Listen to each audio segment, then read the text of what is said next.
Hello friends, good evening. कैसे हैं आप सभी? आई होप आप सभी अच्छे होंगे और अपनी पढ़ाई भी अच्छे से कर रहे होंगे। मैं प्रियंका मिश्रा स्वागत करती हूं आपका अपने चैनल महाकाल स्टडी पे। तो फ्रेंड्स, आज हम आपके लिए एक बायोलॉजी का बहुत इंपॉर्टेंट चैप्टर लेकर आए हैं, ब्लड। ब्लड से हमेशा ही कुछ ना कुछ इंपॉर्टेंट क्वेश्चन आते रहते हैं। एग्जाम्स कोई भी आपका हो, लेकिन ब्लड से कोई ना कोई क्वेश्चन आपका बन ही जाता है। ओके, तो आज हम चर्चा करेंगे टोटल किस पे? ब्लड पे। जितना कुछ आपको इसमें बता देंगे वो उतना इंपॉर्टेंट होगा, आप उतना पढ़ लीजिएगा, आपके लिए सफिशियंट होगा। ओके, चलिए बात करते हैं ब्लड। देखिए, ब्लड एक कुछ पहले नॉर्मल थोड़ा सा हम आपको बता देते हैं कि ब्लड अगर क्या होता है। अगर कोई पूछे कि ब्लड क्या है, तो ब्लड एक कनेक्टिव टिश्यू है। क्या है? एक संयोजी ऊतक। तरल संयोजी ऊतक भी इसे कह सकते हैं, क्योंकि द्रव होता है ना, लिक्विड होता है, तो इसको क्या बोल सकते हैं? एक ये तरल संयोजी ऊतक होता है। ओके, तो अगर आपसे पूछता है एग्जाम में कि ब्लड क्या है, तो ब्लड आपका है तरल संयोजी ऊतक। ओके, ठीक। एक क्वेश्चन आपका ये हुआ कि ब्लड क्या है, तो ब्लड आपका है तरल संयोजी ऊतक, जैसा कि यहाँ पे लिखा हुआ है। अगला क्वेश्चन अगर पूछते हैं कि ब्लड के अध्ययन को क्या कहते हैं, ब्लड के अध्ययन को क्या कहते हैं, तो ब्लड के अध्ययन को कहते हैं हीमेटोलॉजी। ओके, क्या कहते हैं? हीमेटोलॉजी। लॉजी का मतलब होता है किसी चीज़ का अध्ययन करना। आप याद रखिए कि अध्ययन करना अगर किसी का है तो उसका मतलब होता है लॉजी। ठीक है, तो हीमेटोलॉजी, ब्लड के अध्ययन को क्या कहते हैं? हीमेटोलॉजी। अगला देखिए, पूछा जाता है कि ब्लड का जो है मान कितना होता है, पीएच मान। ओके, तो पीएच मान उसका कितना होता है? 7.4, मतलब 7 के ऊपर होता है। आप याद कर लीजिए 7.4। देखिए, जो आपके पीएच मान होते हैं वो कैसे होते हैं? आपके मान होते हैं बीच में, यहाँ पे 0 रखा जाता है, इधर होते हैं सारे 1 2 3 नेगेटिव, इधर होते हैं, मतलब 1 से स्टार्ट होता है 14 तक होते हैं। ओके, तो 1 से लेकर 7 तक यहाँ पे होता है, 1 to 7 यहाँ तक होता है, और 7 यहाँ से 14 तक होता है, 7 से आगे। ठीक है, तो इधर की जो चीज़ें होती हैं वो सारी क्या हो जाती हैं? अम्लीय, जो आपकी इधर कम होती हैं। जैसे बहुत चीज़ें जो खट्टी हो जाती हैं कुछ उस तरीके से, तो वो चीज़ें इधर आ जाती हैं। और ये इधर आपके 7.4 के ऊपर जितनी चीज़ें होती हैं ये होती हैं क्षारीय। ठीक है, अल्कलाइन होती हैं। तो अगर पूछा जाए कि ब्लड क्या है, तो ब्लड क्षार में आता है आपका। ठीक है, और इसका पीएच मान क्या होता है? 7.4 होता है। आई थिंक आपको इतना अच्छे से समझ में आया होगा। आगे देखते हैं क्या है। मानव शरीर में रक्त की कुल मात्रा कितनी होती है? अगर पूछा जाए तो मानव शरीर में रक्त की जो कुल मात्रा होती है वो उसके भार की, जैसे आप कितने किलो के हैं, आप कितने केजी के हैं, उसके अकॉर्डिंग आपके भार के 7% वैसे होती है। वैसे तो 7% होती है, लेकिन अगर ऑप्शन में 7% नहीं दिया है तो 8% दिया है, 9 दिया है, 10 दिया है, तब तक आप किसी पे भी टिक मार सकते हैं। लेकिन अगर स्पेशली 7% दिया है और उसके साथ में 8 9 10 ऐसा करके दिया है, तो आपको 7% पे ही टिक मारना है। ओके, तो मनुष्य में क्या होता है, जितना उसका भार होता है उसका 7% उसकी ब्लड की मात्रा होती है। ठीक है, कितना ब्लड होता है? 7%। कुछ क्वेश्चन जैसे वैसे होते हैं कि इन मनुष्य कितने एज पे ब्लड को डोनेट कर सकता है। जैसे क्वेश्चन पूछा जाता है कितने एज पे ब्लड डोनेट कर सकता है, तो कितने एज पे कर सकता है? 21 ईयर जब प्लस हो जाता है तो वो क्या कर सकता है? ब्लड को डोनेट कर सकता है, दे सकता है। ओके, कब से कब तक कर सकता है? 21 साल से 60 साल के अंदर तक का मनुष्य ब्लड को डोनेट कर सकता है। कितने दिन पर करता है? तो 15 दिन पे कर सकता है। ओके, और अगर पूछा जाए कितने दिन पर कर सकता है, मतलब अगर आज उसने ब्लड अपना डोनेट किया है तो आप कितने दिन पर कर सकता है? तो 15 दिन के या 20 दिन के अंतराल पे कर सकता है। ओके, अगर अगला क्वेश्चन पूछा जाए कि एक मतलब कितना कर सकता है अपने ब्लड का डोनेट, तो अपने ब्लड का टोटल 10% वो डोनेट कर सकता है। ओके, कितना? 10%। चलिए आगे देखते हैं। ये इंपॉर्टेंट क्वेश्चन है जो आपके एग्जाम में अभी तक पूछे गए हैं। आगे देखते हैं। देखिए, रक्त में क्या होता है? प्लाज्मा होता है। रक्त किससे मिलकर बना है? प्लाज्मा प्लस आपका प्लाज्मा, और प्लस किससे मिलकर बना है? रक्त कोशिकाएं। ठीक है, रक्त कोशिकाएं कह लीजिए। तो इसमें क्या होता है, एक तो आपका प्लाज्मा होता है, ठीक, और प्लाज्मा के बाद में आपका रक्त कोशिकाएं, दो चीज़ें होती हैं। आपका प्लाज्मा कितना इसमें होता है? प्लाज्मा आपका इसमें होता है 55%। 55% सही रेशियो है। कभी कभी होता है कि 60 और 40 का रेशियो दे देते हैं, तो 60-40 का रेशियो लेकर ना आप चलिए, आप 55 और 45 का रेशियो चलिए। ठीक है, प्लाज्मा कितना होता है? 55%, और रक्त की जो रक्त कोशिकाएं होती हैं वो कितनी होती है? 45% होती हैं। ठीक है, तो अब इसको क्या करेंगे, जैसे प्लाज्मा में क्या क्या होता है, देखिए प्लाज्मा को समझ लीजिए। 55% प्लाज्मा होता है, तो प्लाज्मा में आपका पानी कितना होता है? वाटर 90% होता है, और अन्य पदार्थ जैसे कि और चीज़ें पाई जाती हैं, प्रोटीन वोटीन, यह सब चीज़ें पाई जाती हैं। ठीक है, तो ये सब चीज़ें अन्य 10% में आ जाती हैं। ओके, अब देखिए रक्त कोशिकाएं, जो रक्त कोशिकाएं होती हैं उनमें क्या होता है? उनमें रेड ब्लड सेल्स, RBC इसको बोलते हैं red blood sales. Okay, WBC white blood cells, और प्लेटलेट्स होती हैं। ठीक, सबसे ज़्यादा क्या पाई जाती हैं? तो सबसे ज़्यादा आपकी पाई जाती हैं क्या? Red blood sales. उसके बाद में क्या होती हैं? प्लेटलेट्स होती हैं, और सबसे कम आपकी कौन सी चीज़ें होती हैं? White blood cells. अगर पूछा जाए कि कौन सा प्रोटीन पाया जाता है जो रक्त का थक्का जमने में मदद करता है, तो आपका कौन सा हो जाएगा, फाइब्रिनोजिन प्रोटीन। एक ऐसा प्रोटीन पाया जाता है हमारे ब्लड में जो रक्त का थक्का जमाने में मदद करता है। सोचिए अगर ये ना हो तो रक्त का थक्का जमना एक मुश्किल काम हो जाएगा। ओके, और ब्लड क्या होगा, बहेगा तो बहता रहेगा। तो रक्त का थक्का जमाने में कौन सा मदद करता है, फाइब्रिनोजिन। देखिए ब्लड में क्या है, अगर पूछा जाए कि इसमें सबसे ज़्यादा क्या पाया जाता है, ब्लड जैसे, ठीक है, तो इसमें लोहा पाया जाता है, आयरन पाया जाता है। अभी आगे लिखा होगा आपको मिलेगा, क्योंकि इसके अध्ययन को हेमेटोलॉजी कहते हैं और इसमें आयरन ज़्यादा पाया जाता है। तो आयरन का मतलब ही लोहा हो जाता है, तो इसमें लोहे की मात्रा अधिक होती है। फंक्शन क्या क्या होते हैं, मतलब ब्लड के कार्य क्या क्या हैं, देख लीजिए। तो देखिए इसका एक कार्य क्या होता है, O2 और CO2 का परिवहन करना, ट्रांसपोर्टेशन करना।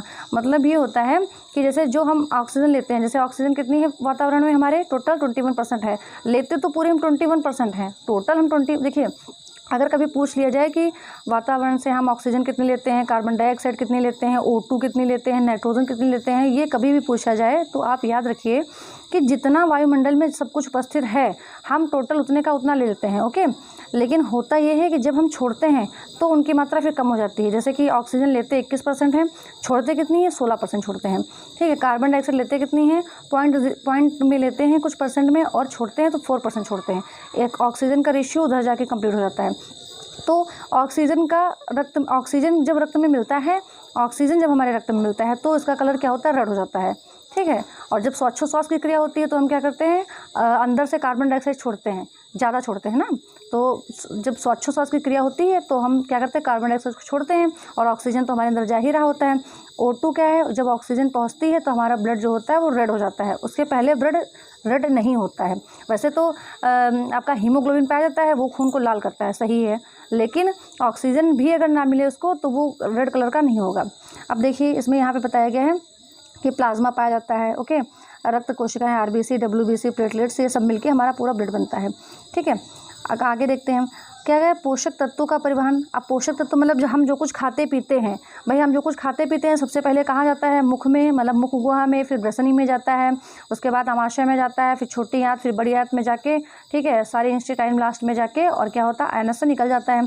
तो क्या होता है, जब पाचन की क्रिया होती है तो जब हमारा पूरा भोजन पच जाता है, जब बड़ी आंत में जाता है, लार्ज इंटेस्टाइन में जाता है, तो उसमें जाने के बाद में जितना खाना हमारा टोटल पच जाता है, फिर क्या करता है, जो ब्लड हमारा ये होता है, सारी जितने भी उसमें प्रोटीन, विटामिन, जितने भी पोषक तत्व होते हैं सबको टोटल ले लेता है। ठीक है, तो ब्लड मतलब पोषक तत्वों का परिवहन का भी कार्य करता है, और जब ले लेता है तो बॉडी के जितने पार्ट होते हैं, ठीक है, सबको वो भेजने का काम करता है, हाथ को, पैर को, शरीर को, हर चीज़ को देने का काम करता है। ये क्या करता है, पहले तो ले लेता है सारे जितने भी पोषक तत्व होते हैं, न्यूट्रिएंट्स जो भी हैं, उसके बाद में पूरी बॉडी को देता है। ठीक है, और क्या करता है, टेम्परेचर को कंट्रोल रखता है। टेम्परेचर को कंट्रोल रखता है मतलब कभी हाई पावर जैसे नहीं होता है, कभी कभी ज़्यादा गुस्सा आना, कम, वैसे तो सब टोटल ब्रेन पे निर्भर करता है, लेकिन ब्लड भी ये हमारा काम करता है। ओके, चलिए आगे देखते हैं।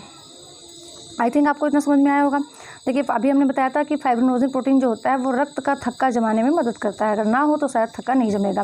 ये भी हमने आपको बताया कि RBC सबसे ज़्यादा होती हैं, फिर ओके, तो WBC सबसे लास्ट में होती हैं। ओके, और हाँ, शालू हमारी मतलब हमारे ही साथ में हमारी फ्रेंड ही है, हमारी वीडियोस देखती है और उसको थोड़ा समझ में भी आ जाता है। पता नहीं मैं इतना जल्दी मैं बोलती हूँ, पता नहीं कैसे, मतलब हम कभी कभी सोचने लगते हैं कि इंसान को समझ में आ रहा है कि नहीं, लेकिन फिर भी अगर आप लोगों को समझ में आ रहा है तो प्लीज़ कमेंट बॉक्स में ज़रूर बताइएगा।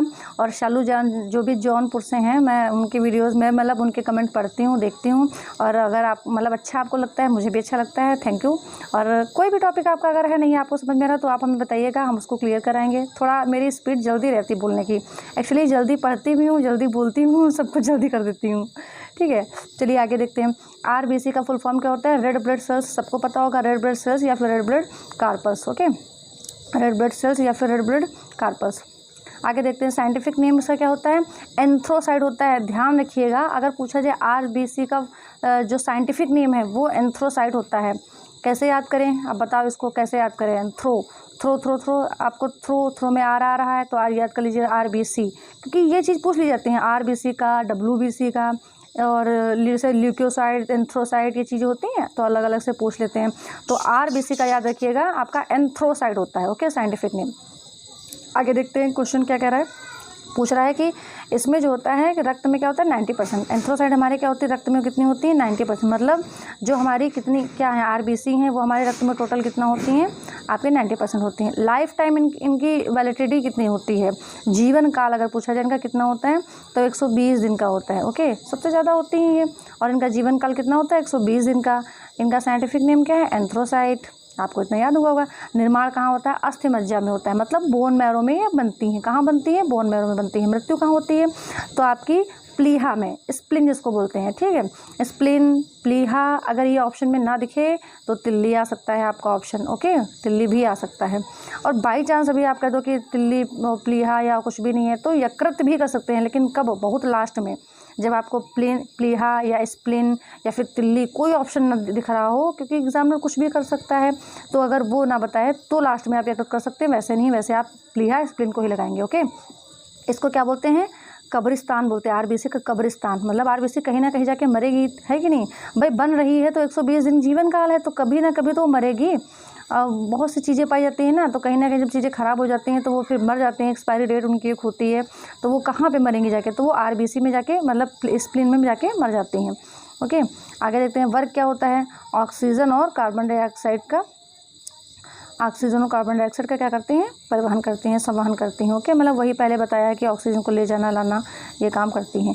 ओके, टाइप के देखिए लिम्फोसाइट्स होता है। लिम्फोसाइट्स क्या करती हैं तो लिम्फोसाइट जो होती हैं वो हमको बीमारियों से बचाती हैं। लिम्फोसाइट्स का काम ही होता है कि हमको वो बीमारियों से बचाए, मतलब मदद करती हैं, ठीक है, क्षमता को बढ़ाती हैं। मोनोसाइट्स क्या करती हैं घाव को भरती हैं, तो ये लार्ज सेल ऑफ बॉडी होती है, लार्जेस्ट सेल ऑफ बॉडी होती है और घाव को भरती है। ओके, अगर डब्ल्यूबीसी की कमी हो जाती है, अगर पूछा जाए डब्ल्यूबीसी कम हो गया है तो क्या हो जाता है तो ल्यूकोपीनिया हो जाता है। याद रखिए क्या होता है ल्यूकोपीनिया। और डब्ल्यूबीसी अगर ज़्यादा हो जाती है तो क्या होता है तो ल्यूकीमिया हो जाता है। ल्यूकीमिया भी कह सकते हैं, ल्यूकेमिया भी कह सकते हैं, अगर हमारे में डब्ल्यूबीसी ज़्यादा बढ़ जाए। अप लगा है ना, तो इसका मतलब है कि अगर ज़्यादा हो जाए तो क्या हो जाएगा, डब्ल्यूबीसी ज़्यादा हो तो ल्यूकीमिया हो जाएगा, कम हो तो ल्यूकोपीनिया हो जाता है। ओके, अगला देखते हैं कि डब्ल्यूबीसी की कमी से होने वाले रोग कौन कौन से हैं। मतलब वाइट ब्लड सेल्स की अगर कमी हो जाएगी तो क्या हो सकता है तो ब्लड कैंसर हो सकता है। ब्लड कैंसर मतलब एक इनकी जितनी नॉर्मल कैपेसिटी होती है उतनी होनी चाहिए, जितनी होनी चाहिए उतनी हो। ज़्यादा हो जाएंगी तो भी दिक्कत है, कम हो जाएंगी तब भी दिक्कत है, होना चाहिए। देखिए वही चीज़ होती है कि अगर आपको 2 रोटी की भूख है तो आपको 2 रोटी मिलनी चाहिए। अभी 4 रोटी मिल जाएंगे तो दिक्कत हो जाएगी, मानते हैं ज़्यादा है लेकिन दिक्कत हो जाएगी ना, और 1 रोटी मिलेगी तब भी दिक्कत हो जाएगी, भाई भूखे रह जाओगे। इसलिए कोई भी चीज़ हो जितनी हो उतनी होनी चाहिए। तो ये अगर कम है तो ब्लड कैंसर हो सकता है, एड्स, HIV, आपको पता है एड्स मतलब होने के चांसेस रह जाते हैं। ठीक है, चलिए आगे देखते हैं। वाइट ब्लड सेल्स, तो अभी वाइट ब्लड सेल्स का जो है इसका कौन सा साइंटिफिक नेम कौन सा है ल्यूकोसाइट्स। Okay, leucocyte. अभी हमने बताया था एंथ्रोसाइट, एंथ्रोसाइट किसका हमने बताया था एंथ्रोसाइट याद करिए। अभी हमने बताया था आरबीसी जब आता है तो एंथ्रो रो आर आया, एंथ्रो रो, तो रो से रोहित सर नहीं रो से क्या एंथ्रोसाइड आरबीसी। अब आ गया डब्ल्यूबीसी तो ल्यूकोसाइट, ल्यूकोसाइट। ठीक है, ल्यूकोसाइड कैसे याद रखेंगे तो देखिए सी को ज़्यादा इसमें आ रहा है और लास्ट में यहाँ पे सी इधर आ रहा है, ऐसे मैच कर लो चाहे क्यों भी। ठीक है, तो इसका कौन सा साइंटिफिक नेम क्या होगा ल्यूकोसाइड। वर्क क्या होता है एंटीबॉडी बनाना होता है, इन्फेक्शन से लड़ना। मतलब इन्फेक्शन का मतलब जैसे वायरस वगैरह अटैक करते हैं तो हम कैसे लड़ें, ठीक है, अपनी क्षमता कैसे बढ़ाएं, कैसे ज़्यादा करें, इसको कैसे इम्प्रूव करें और ज़्यादा कैसे कैपेसिटी अपनी बनाएं रोगों से लड़ने के लिए, डिजीज़ से लड़ने के लिए, हमारी बॉडी को अपने ठीक रखने के लिए ये हमें WBC इसमें मदद करता है। ओके, देखिए अगला क्या है मेड इम्यून सिस्टम स्ट्रॉन्गर। मतलब रोग प्रतिरोधक क्षमता को लड़ना या फिर घाव को भरना, रोग प्रतिरोधक क्षमता से लड़ने के लिए हमें हेल्प करता है WBC। घाव को जल्दी भरने में हेल्प करता है। जैसे नहीं होता कभी कट जाओ, पता चला जैसे यहाँ पे थोड़ा सा हम कट गए हैं, ठीक, कोई भी चीज़ है जैसे ये आपकी बॉडी है यहाँ पे आप कट गए हो, अगर WBC की कमी होगी तो यहाँ पे थक्का जल्दी से वो वही मतलब बन नहीं पाएगा। और जब यहाँ पे कोई दिक्कत आपके मतलब भर की होंगी तो ये अपना जाल जैसा बना लेती हैं और ब्लड वर्ड निकलना बंद हो जाता है। कोई भी चोट लगे ब्लड निकलना बंद हो जाता है और उसके बाद में क्या होता है घाव जल्दी से हमारा भर जाता है। तो घाव भरने में मदद करती है। निर्माण इनका क्या होता है बोन मैरो में होता है। ओके, अगला क्या है रक्त, मृत्यु इनकी रक्त में ही हो जाती है। ठीक है, लाइफ टाइम इनका कितना होता है अगर पूछा जाए तो 2 से 4 दिन, वैसे 1 से 4 दिन कह सकते हैं आप, 1 to 4, 4 दिन का इनकी वैलिडिटी होती है। ओके, आगे देखते हैं सामान्य लक्षण क्या है? अभी हमने आपको बताया था कि मनुष्य जो संयोजी ऊतक होता है ब्लड, ठीक है, मनुष्य और इसके 7.4 क्षारीय होता है। पीएच मान शरीर में कुल मात्रा की कितनी होती है? 7% होती है, अभी बताया था। पुरुष में क्या होता है? 5 से 6 लीटर, 5 से 6 लीटर, मतलब अगर मैक्सिमम देखा जाए तो 7 लीटर। मैक्सिमम की अगर बात कर लीजिए कि ज़्यादा से ज़्यादा कितना हो सकता है, तो पुरुष में 7 लीटर हो सकता है। ओके, और महिलाओं में जितना होता है वो क्या होता है? थोड़ा सा पुरुष से मतलब थोड़ा सा कम होता है। कितना? ½ लीटर कम होता है। ओके, महिलाओं में कम होता है, मतलब लेडीज़ अगर कोई है तो अगर पुरुष में 5 लीटर ब्लड है, 5 लीटर ब्लड है, ठीक है, तो महिला में कितना होगा? 4.5। ओके, आधा किलो मतलब आधा लीटर खून वो महिलाएं, हम लोग सब नहीं उनको चूस डालते हैं, पी डालते हैं, ऐसा कह लीजिए। तो उनके में ज़्यादा होता है, हम लोग उनका खून पिया करते हैं। कहते नहीं सब लोग मेरा खून पी डालोगे क्या? मेरा खून चूस लो, ये चीज़। ठीक, आगे देखते हैं ब्लड रक्त कार्य, आगे देखते हैं थोड़ा सा। देखिए आरबीसी की कमी से होने वाले रोग, आरबीसी की कमी से होने वाले रोग कौन कौन से हैं? तो एनीमिया है, ठीक है, एनीमिया और पीलिया। देखिए एनीमिया और पीलिया 2 चीज़ बस याद रखिए। हीमोग्लोबिन का मतलब थोड़ा सा बता दें क्या है? हिम और प्लस ग्लोबिन, ठीक है, 2 चीज़ों से मिलकर बना है हिम प्लस ग्लोबिन। अब हिम को हमने बताया था आपको आयरन बोलते हैं, Fe, ओके, और ग्लोबिन क्या है? प्रोटीन है। ठीक, ब्लड हमारा कैसा होता है? रेड होता है। अच्छा एक चीज़ बताइए, अगर हम जैसे ब्लड हमारा ऑक्सीजन में मिलता है, ऑक्सीजन जो है हमारे ब्लड में जाके मिलती है, अगर हम कोई ऐसी जगह पे बैठे हों जहाँ पे बहुत धुआं हो रहा हो, मतलब CO की अधिकता अधिक हो, CO की अधिकता अधिक हो, CO मतलब कार्बन मोनोऑक्साइड, ओके, तो अगर उसकी अधिकता अधिक है तो क्या, और हमारे पास में O2 भी है, और हमारे साथ में जैसे हम बैठे हैं कहीं पे, वहाँ पे धुआं हो रहा है, तो मतलब वहाँ पे O2 प्रेजेंट है। ओके, सबको पता है वहाँ पे O2 प्रेजेंट है, और उसके साथ साथ में O2 के साथ साथ में वहाँ पे CO भी प्रेजेंट है, कार्बन मोनोऑक्साइड, ये दोनों चीज़ें प्रेजेंट है वहाँ पे। अगर हम वहाँ पे बैठे तो बताइए हमारा ब्लड सबसे पहले किस चीज़ को लेगा? इसको लेगा, O2 को लेगा, या CO को लेगा?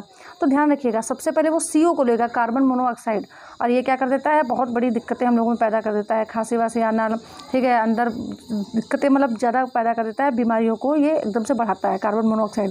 जैसे धुआं, कमरे में धुआं हो रहा है ना, तो इससे दमा, खांसी जैसे अजीब सी बीमारियां हो जाती हैं। दम घुटना, मतलब दम घुटने लगता है, इंसान की मृत्यु भी हो जाती है। तो अगर कार्बन मोनोऑक्साइड उसे मिल जाता है तो उसको पहले खींचता है, ऑक्सीजन को छोड़ देता है, ध्यान रखिएगा। ओके, तो O2 और CO2 के परिवहन का काम करता है, ये तो अभी हम आपको बता चुके हैं। ठीक है, आगे थोड़ा सा क्वेश्चन है, देख लीजिए। मानव शरीर में रुधिर बैंक मतलब ब्लड बैंक का कार्य कौन करता है? तो तिल्ली, ओके, स्प्लीन, तिल्ली, स्प्लीन, प्लीहा, कुछ भी बोल सकते हैं। अगला क्वेश्चन देखिए क्या है हमारा, शरीर में हीमोग्लोबिन का कार्य क्या होता है? ऑक्सीजन का परिवहन करना। क्या होता है? ऑक्सीजन का परिवहन करना। हीमोग्लोबिन में क्या होता है? बताइए भाई, क्या होता है? Fe मतलब लोहा होता है, लोहा, ओके, लोहा होता है, याद रखिएगा। श्वेत रक्त कण का जीवन काल कितना होता है? 1 to 4, अभी हमने आपको बताया 1 to 4 होता है। उसके बाद का नेक्स्ट क्वेश्चन आपका है, श्वेत रक्त कणिकाएं व्हाइट ब्लड सेल्स को क्या कहा जाता है? ल्यूकोसाइट। श्वेत, WBC की बात आई है, WBC, ठीक, तो C से C लास्ट पकड़ लो इसमें, इंथ्रो वाला तो याद ही करा, ल्यूको का यहाँ पे आ गया, इसको याद कर लीजिए, C से का वाला। और जो आपका ये लाल ब्लड सेल्स वाला है, इसको आपने हमको बताया है कि रेड R बना है, तो R से एंथ्रो, एरिथोसाइट, ठीक है, इससे याद कर लीजिए। तो लास्ट थोड़ा सा देख लीजिए, प्लेटलेट्स के बारे में पढ़ लीजिए, बस लगभग इंपॉर्टेंट क्वेश्चन आपके सारे कवर हो जाएंगे। इसका साइंटिफिक नाम क्या है? थ्रोम्बोसाइट। क्या है? थ्रोम्बोसाइट, रट लीजिए, थ्रोम्बोसाइट्स, याद हो जाएगा आपको। जन्म कहाँ होता है? अस्थि मज्जा में होता है। और मृत्यु कहाँ होती है? देखिए ये सब चीज़ें ब्लड में पाई जाती हैं, ये सब चीज़ें जो है platelets, white blood cells, red blood sales, ये जो चीज़ें हैं सब पाई तो ब्लड में ही जाती हैं। और मेन चीज़ पूछा जाए कि ब्लड हमारा कहाँ बनता है, तो बस ब्लड हमारा बनता है अस्थि मज्जा में, बोन मैरो में। तो आप ये याद करिए, RBC है, WBC है, प्लेटलेट्स है, सब कहाँ बनेगा? सब बोन मैरो में ही बनेगा, अलग अलग कुछ नहीं याद करना है। मेन चीज़ है हमारा ब्लड, और ब्लड में हमारे सब ब्लड हमारा बनता है बोन मैरो में। जब ब्लड हमारा बोन मैरो में बन रहा है तो सिंपल बात है, आपका RBC, WBC और प्लेटलेट्स सब बोन मैरो में ही रहेंगी। ओके, मृत्यु कहाँ? रक्त में होती है इसकी, रक्त का थक्का बनाना इसका काम होता है।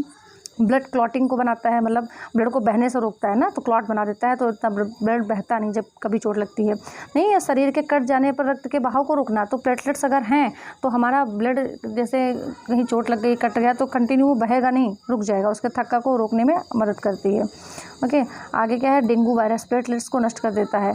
जब डेंगू वायरस होता है तो क्या करता है? प्लेटलेट्स को नष्ट कर देता है। अगर कभी किसी को लगे कि फीवर आ रहा, कंटिन्यू जा ही नहीं रहा है, या उसे लगे मुझे डेंगू लग रहा है, कुछ भी लगे, तो आप बिना कोई सोचे समझे किसी से पूछे, पपीते के पत्ते आपको मिल जाएं अगर, ठीक है, तो पपीते के पत्ते को ले आइए और उनको पीस के उनका रस कंटिन्यू पीजिए। आपकी सेल्स इतनी जल्दी, मतलब जो प्लेटलेट्स होंगी इतनी जल्दी बढ़ेंगी कि आप अगर चेक भी कराने जाएंगे ना तो आपकी एकदम नॉर्मल रिपोर्ट आएगी। या फिर बकरी खा लो।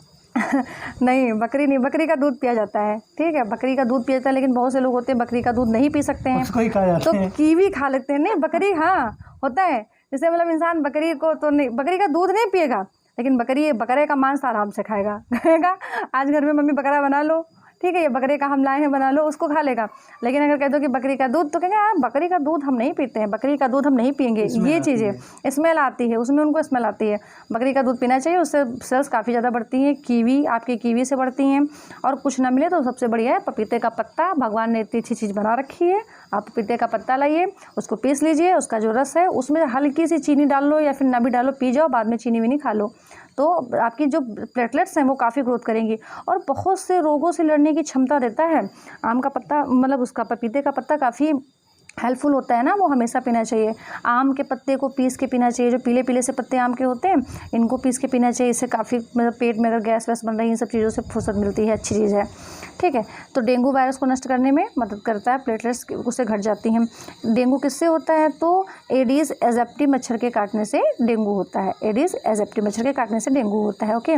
अगर पूछा जाए कि मानव शरीर में खून क्यों नहीं जमता है, तो कौन सा पदार्थ पाया जाता है जिसकी वजह से जमता नहीं है, हिपैरिन या फिर हेपैरिन लिखा होता है, ठीक है, हेपैरिन की वजह से हमारा खून जमता नहीं है, वरना खून अंदर जम ना जाए, एकदम से गोल गोल गोल पिंडा पिंडा बन जाए, लेकिन नहीं जमता, वो कंटिन्यू बहता रहता है। तो किसकी वजह से नहीं जमता है, हेपैरिन की वजह से नहीं जमता है, ठीक। तो आई थिंक आपको इतने सारे इंपॉर्टेंट क्वेश्चन कराएं। आपको वीडियो अगर अच्छी लगी हो तो उसको लाइक करिएगा, कमेंट करिएगा, शेयर करिएगा। और कुछ एक चीज़ और आपको बता दें, और हाँ, आपको ये बताने वाले हैं कि रोहित सर ने भी ब्लड पढ़ाया है चैप्टर, तो आप जाइएगा रोहित सर वाली भी वीडियो देख लीजिएगा। अगर हमसे कुछ रह गया है तो रोहित सर आपको उसको क्लियर कर देंगे, ठीक है। और वैसे हम आपको बता दें, आपने तो मेरी वीडियो ऐसे देखी होंगी, मैंने बोर्ड पे पढ़ाया, तो मुझे कुछ आदत पड़ी हुई है कि एकदम खड़े होकर बोर्ड पे पढ़ाओ, तो ऐसे इस तरीके से थोड़ा मुझे कम समझ में आता है। वैसे मुझे लगता है ज़्यादा से क्वेश्चन हम बना सकते हैं, क्योंकि इसमें थोड़ा दिक्कत लगती है, तो आप उसको भी पढ़िएगा, आपके उसमें ज़्यादा क्वेश्चन कंप्लीट हो जाएंगे, बाकी जो बच्चा इसमें कंप्लीट हो जाएंगे। और वीडियो अच्छी लगे तो इसको शेयर करिए, लाइक करिए, कमेंट करिए। और हाँ, इसी में आपको जो वीडियो चाहिए हो आप मुझे बताइएगा, कमेंट बॉक्स में लिख दीजिएगा, कोई भी चैप्टर आपका हो, हम ऐसे ही बना के PDF आपको अच्छे से समझा देंगे। और PDF में लिखा भले कम हो, लेकिन हम आपको समझा ज़्यादा देंगे। आज तो एट रैंडम मतलब मुझे बनानी पड़ गई, तो ऐसे ही जितना नॉर्मल सब बता दिया, वरना आप कमेंट बॉक्स में बताइएगा आपको जो वीडियो चाहिए होगी, उस पर हम डिटेल वीडियो बनाएंगे। छोटी वीडियो नहीं है कि हमने पढ़ लिया फिर हम दूसरी जगह पढ़ने जा रहे हैं, आप एक बार पढ़ेंगे तो फिर आपका बस उसी में काम हो जाएगा, ओके। क्योंकि कुछ मेरी भी हैबिट है ज़्यादा बताने की, ठीक है, लेकिन वो आज बहुत छोटी सी वीडियो बनानी पड़ रही है। खैर कोई नहीं, अच्छी लगे तो शेयर करिएगा, लाइक करिएगा, कमेंट करिएगा। और सभी को बहुत बहुत थैंक यू, जो लोग हमारी वीडियो को पर डे देखते हैं और शेयर करते हैं, लाइक करते हैं, कमेंट करते हैं, सभी को बहुत बहुत थैंक यू। और ऐसे ही आप लोग हमारा साथ दीजिए और चैनल को सब्सक्राइब करते रहे, लाइक करते रहे, कमेंट करते रहे। Thank you.